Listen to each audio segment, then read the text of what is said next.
The election was pushed by the governing New Progressive Party, which has long advocated statehood for Puerto Rico and hoped to use the results to persuade Congress to take up Puerto Rico's status issue once and for all.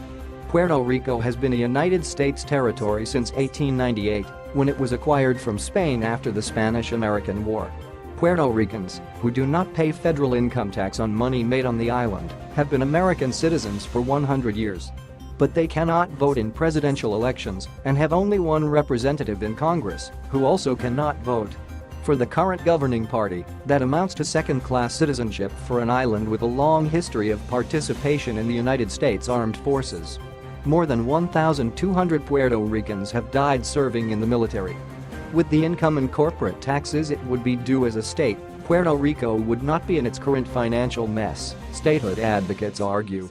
If Puerto Rico had been a state in 2011, it would have received up to $3 billion in additional funding for Medicaid and supplemental security income payments alone, according to a federal government accountability office report.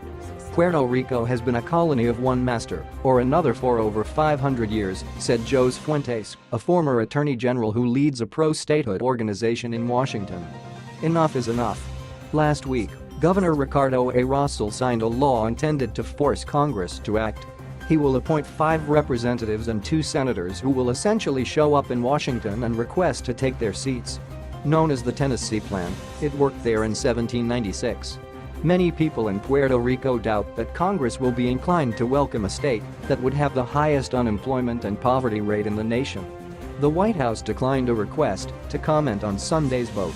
I think it's a useless exercise because we have seen that the Trump administration and Congress have not showed the slightest interest in the process itself, much less the will of the people of Puerto Rico, said Nestor Dupre, a political analyst here.